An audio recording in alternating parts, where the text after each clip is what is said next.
بسم اللہ الرحمن الرحیم رب اشرح لی صدری ویسر لی امری واحلل عقدۃ من لسانی یفقہوا قولی۔ محترم سامعین، ناظرین و ویورز، السلام علیکم ورحمۃ اللہ وبرکاتہ۔ اللہ تعالیٰ آپ کو، آپ کے اہل خانہ کو ہمیشہ اپنی حفظ و امان میں رکھے، آمین۔ راہ ہدایت و نجات کے سلسلہ کے ولاغ درس قرآن کا آغاز کرتے ہیں۔ مدرس ہوں گے جناب قاری حافظ مولانا محمد اقبال صاحب، خطیب جامعہ مسجد نگینہ، محلہ انصاریہ شیخوپورہ۔ یہ راہ ہدایت و نجات کے سلسلے کا ولاغ جو سراسر جو روحانی اور قرآنی ہونے کے علاوہ سراسر باعث خیر، باعث برکت اور باعث ثواب اور نور ہدایت بھی ہے اب عوام الناس کے لیے۔ یہ روزانہ کی بنیاد پر میں اپنے یوٹیوب چینل بشیر رشیدی سے پیش کرتا ہوں۔ اگر آپ نے ابھی تک اس چینل کو سبسکرائب نہیں کیا تو پلیز سبسکرائب کر لیجیے گا، دوستوں سے شیئر کر کے، لائک کر کے بیل آئیکن کو بھی پریس کر لیجیے گا تاکہ اس طرح آنے والے نوٹیفیکیشنز آپ تک اور دوستوں تک باقاعدہ اور بر وقت پہنچتے رہیں۔ شکریہ۔ تو شروع کرتے ہیں آج کا ولاغ درس قرآن۔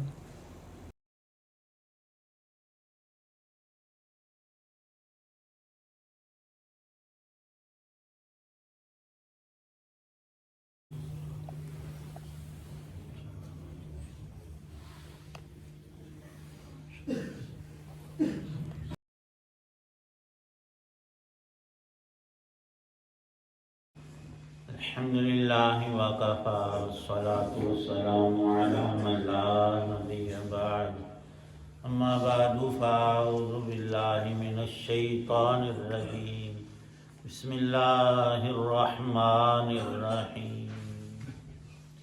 یا ایھا الناس اعبدوا ربکم الذی خلقکم والذین من قبلکم لعلکم تتقون، الذي جعل لكم الأرض فراشا والسماء بناء وأنزل من السماء ماء فأخرج به من الثمرات رزقا لكم فلا تجعلوا لله أندادا وأنتم تعلمون، صدق الله العظيم۔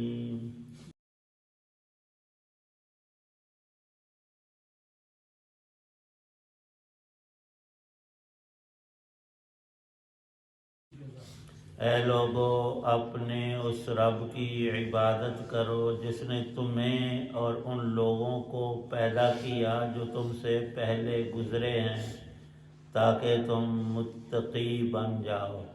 وہ رب جس نے تمہارے لیے زمین کو بچھونا بنایا اور آسمان کو چھت اور آسمان سے پانی برسایا، پھر اس کے ذریعے تمہیں رزق کے طور پر تمہارے لیے پھل نکالے، لہذا اللہ کے ساتھ شریک نہ ٹھہراؤ کیونکہ تم یہ سب باتیں جانتے ہو۔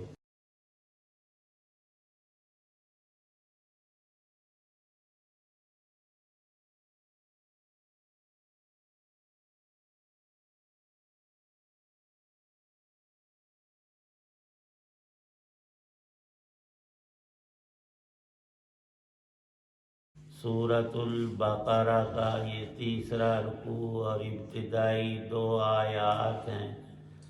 اللہ تعالی شانہ نے اسلام کے عقائد میں 3 بنیادی باتیں ارشاد فرمائی ہیں۔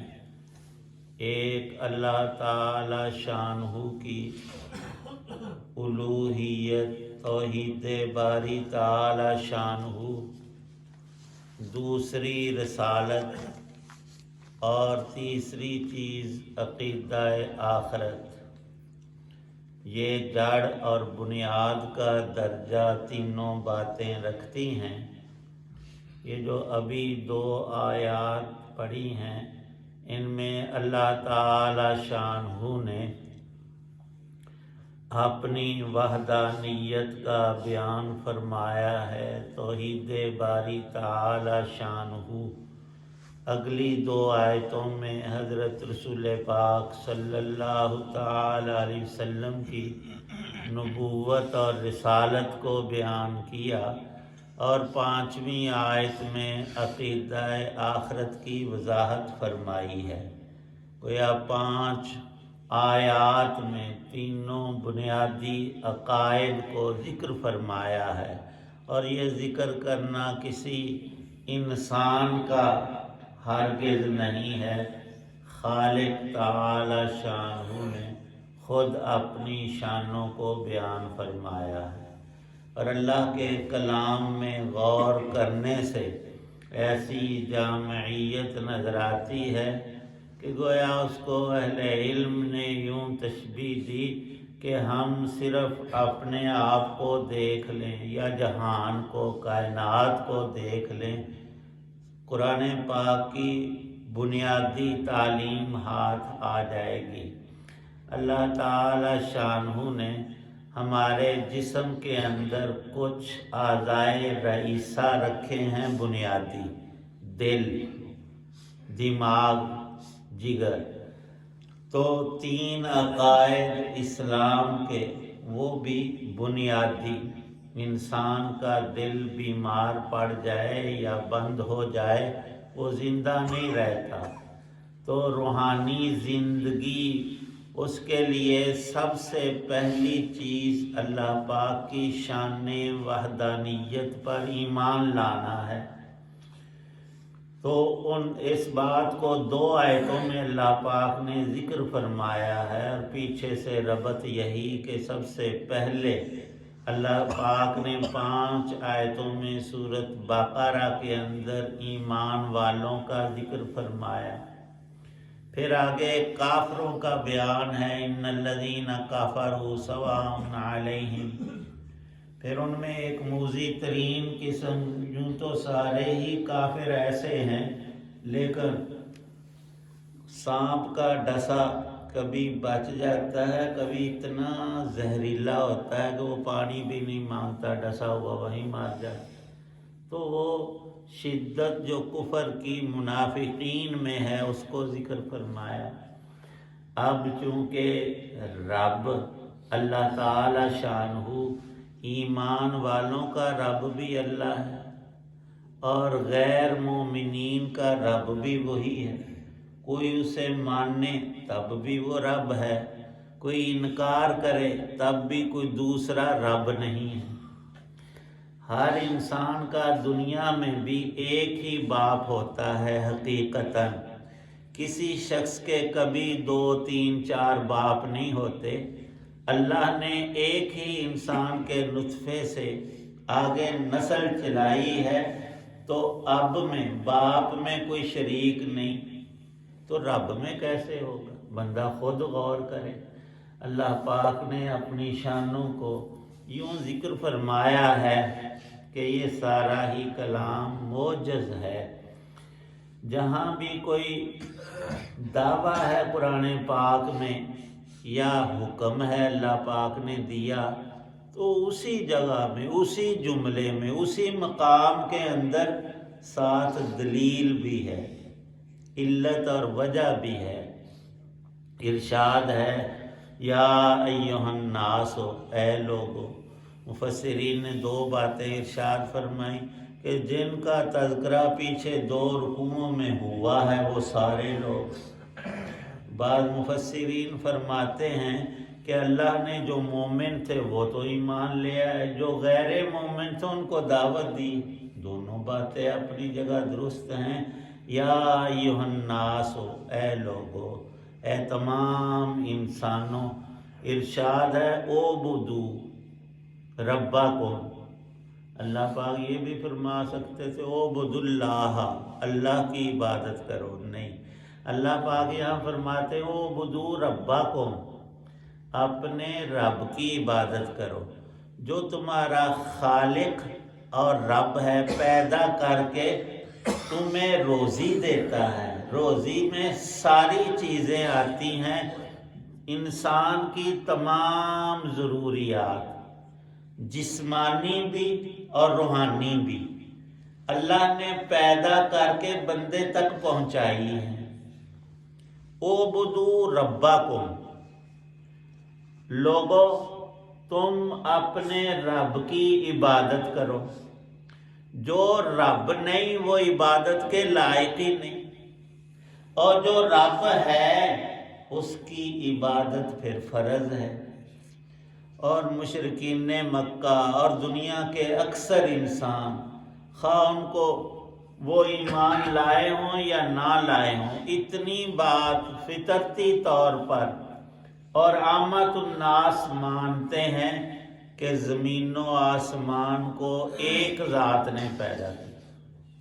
مسلمان تو اس ذات کا اصل نام جو خود اللہ پاک نے بتایا اللہ، ہم تو یہ کہتے ہیں.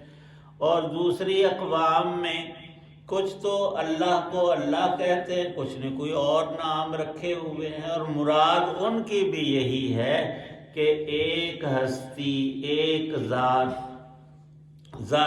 بابرکات اللہ کی، جس نے سب چیزوں کو پیدا. کائنات میں کوئی ایک شے ایسی نہیں کہ غیر خدا نے پیدا کی ہو.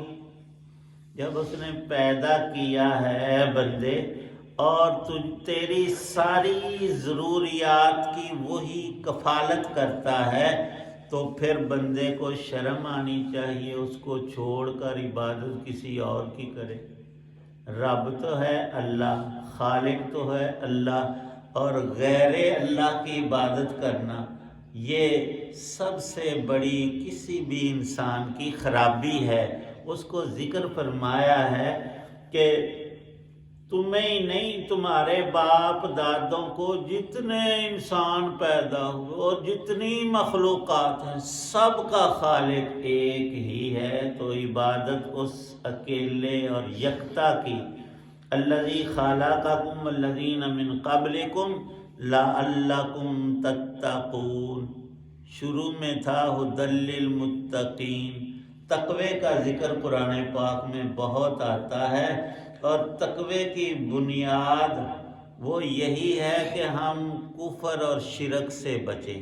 کوئی بھی انسان نہ اپنے سچے رب کا انکار کرے اور نہ اس کے برابر کسی اور کو ٹھہرائے. کیوں؟ کوئی اور ہے ہی نہیں جو رب کہلائے اور عبادت کا مستحق ہو. کوئی اور اللہ کی تخلیق میں اس کا مددگار بھی، اس کو کسی کی مدد کی کوئی ضرورت نہیں. وہ اکیلا ہی سب طاقتوں کا مالک ہے، اور ہر طرح کا پیدا کرنے کا اس کو ڈھنگ ہے. اور احسن الخالقین، اللہ نے جو چیز پیدا کی ہے وہ حسن والی، فائدے والی، اپنی ذات میں مکمل ہے. اب ابھی میں عرض کر رہا تھا کہ کچھ اعضائے رئیسہ ہیں، لیکن مطلب یہ نہیں ہے کہ ان کے علاوہ ہمیں اور اعضاء کی ضرورت نہیں. ہمارے لیے آنکھیں بھی ضروری تھی، اللہ نے وہ بھی دی. زبان بول سکے، اندر کی بات، انسان کی چاہت کیا ہے وہ زبان ہی سے تو بولتے ہیں. ہاتھ پاؤں کی ہمیں ضرورت ہے، پاؤں نہ ہوں تو چلیں کیسے؟ ہاتھ نہ ہوں تو ایک نوالا ہم منہ میں نہیں ڈال سکتے، کوئی دنیا کا کام نہیں کر سکتے.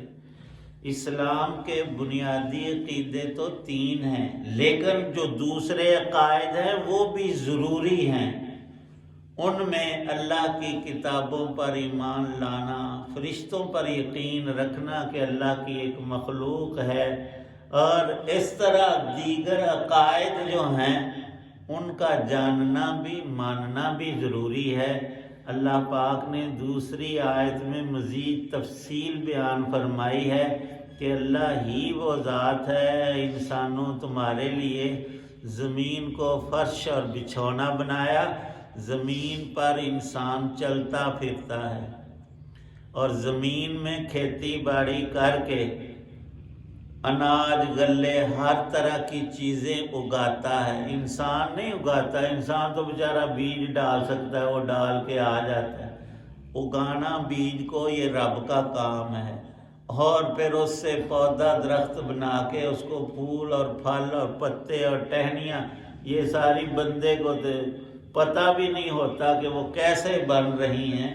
اس درخت کو چھوڑو، پودے کو، ہم جو کھانا کھاتے ہیں پیٹ میں تو ہم نے اتار لیا، اب معدے سے انتڑیوں میں، اور ان کا جوس نکل کر جگر میں، اور جگر سے پھر خون بن کر دل میں، اور دل پورے جسم کو پہنچاتا ہے، اور وہ خون ہی آنکھوں کو قوت دیتا ہے دیکھیں، زبان میں قوت آتی ہے بولے، ہاتھ پاؤں اور سارا جسم اسی پٹرول پر چلتا ہے۔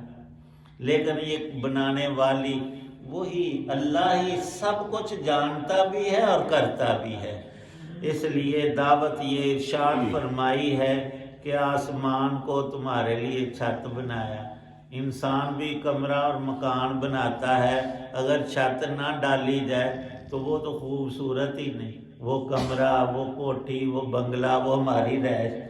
اللہ نے بھی آسمان کو چھت بنایا، اور قرآن میں ذکر فرمایا کہ ہم نے سورج، چاند، ستاروں سے آسمان کو مزین کیا ہے، خوبصورت بنایا ہے۔ صرف بنایا ہی نہیں، خوبصورتی بھی بخشی ہے، اور فرمایا کہ انزل من السماء ماء، بارش اللہ کی کتنی بڑی نعمت ہے۔ بارش برستی ہے تو زمین اگاتی ہے، بارشیں بند ہو جائیں تو زمین ویران اور بنجر اور بے آباد ہو کر رہ جاتی ہے۔ یہ بارشیں کون لاتا ہے؟ اللہ ہی کی یہ قدرت ہے، ایک ہی رب ہے کائنات کا۔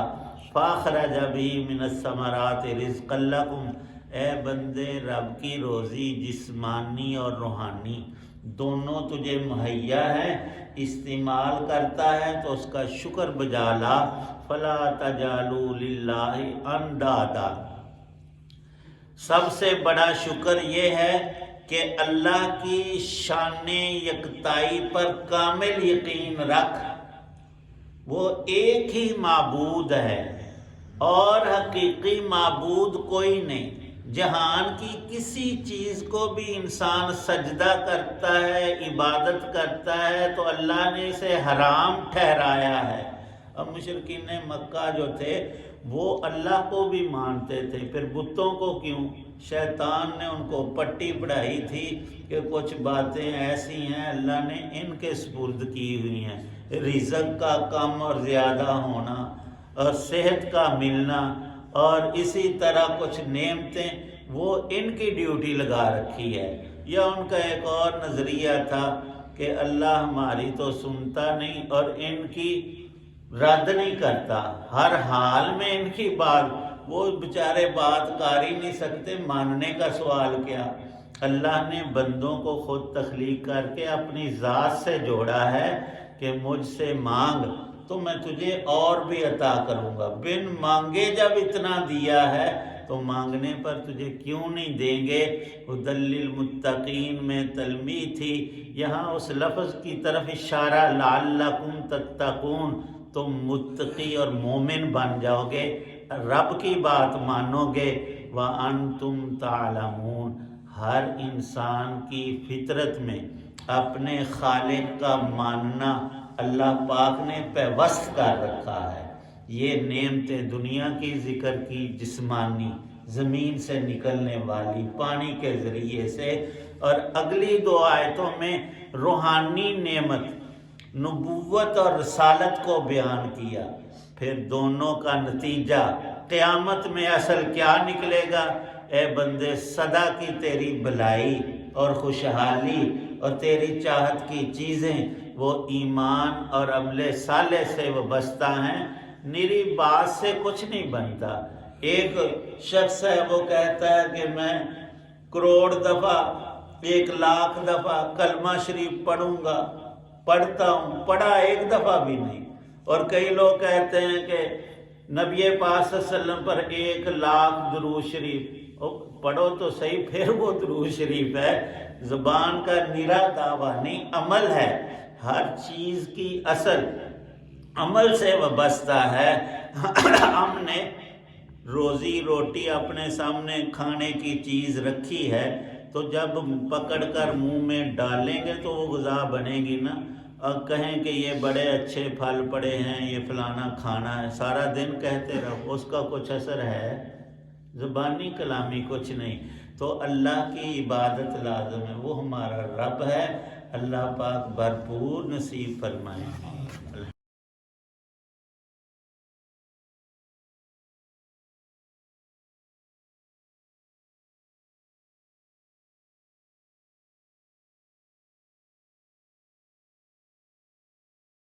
الحمدللہ رب العالمین والصلاة والسلام علی ربنا ظلمنا انفسنا وان لم تغفر لنا ترحمنا لنکونن من۔ یا اللہ پاک سب بیماروں کو شفا عطا، ہم سب کو ایمان کامل اعلیٰ ترین درجے کا نصیب فرما۔ یا اللہ اعمال صالح کی دن رات توفیق عطا فرما۔ یا اللہ جتنے حضرات دعا میں موجود سب کی نیک دعاؤں کو قبول فرما، تمام دینی دنیاوی پریشانیوں کو دور فرما، بدحالیوں کو خوشحالیوں میں مبدل فرما۔ سب مسلمانوں کو دین کی پوری سمجھ عمل کی توفیق عنایت۔ جتنی جماعتیں افراد ادارے دین کا کام کر رہے ہیں سب کو کامل اخلاص اور للہیت عطا فرما۔ یا اللہ پاک ان سب کی محنتوں کو بارآور فرما، دن دگنی رات چگنی ترقیات عطا فرما۔ صلی اللہ تعالی علی خیر خلقہ محمد وعلی آلہ وصحبہ وآل بیتہ اجمعین۔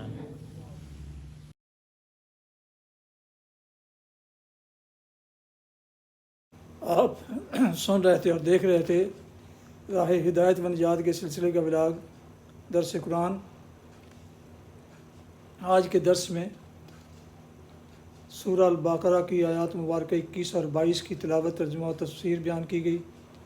مدرس تھے جناب مولانا محمد اقبال صاحب، اور یہ روحانی اور قرآنی سلسلے کا ولاگ جو سراسر باعث خیر باعث برکت اور باعث ثواب ہے، نور ہدایت بھی، یہ روزانہ کی بنا پر اپنے YouTube channel Bashir Rashidi, channel کا نام ہے بشیر رشیدی پر میں نے کیا ہے۔ اگر آپ نے ابھی تک اس چینل کو سبسکرائب نہیں کیا تو پلیز سبسکرائب کر لیجیے گا، دوستوں سے شیئر کر کے لائک کر کے بیل آئیکن کو بھی پریس کر دیجیے گا، تاکہ یہ نوٹیفیکیشن آنے والے ایسے روحانی اور نورانی اور قرآنی نوٹیفیکیشنز آپ تک اور دوستوں تک باقاعدہ اور بر وقت پہنچتے رہیں۔ شکریہ۔ اللہ تعالیٰ آپ کا حامی و ناصر، و اللہ تعالیٰ آپ کو، آپ کے لکھانہ کو ہمیشہ اپنی حفظ امان میں رکھے، آمین۔ اپنا بہت خیال رکھیے گا، اپنی دعاؤں میں پاک وطن، والدین، آباء و اجداد، اعزاء اقارب، دوستوں کے علاوہ اس ناچیز کو بھی ان میں شامل فرمائیں تو انتہائی شکر گزار ہوں گا۔ یہ وعدہ ختم کرتا ہوں آج اس دعا کے ساتھ کہ آپ کے اہل خانہ، دوست و احباب جہاں بھی رہیں خوش رہیں، آباد رہیں، شاد باد رہیں، آمین۔ السلام علیکم ورحمۃ اللہ وبرکاتہ۔ پاکستان زندہ باد۔ اللہ حافظ۔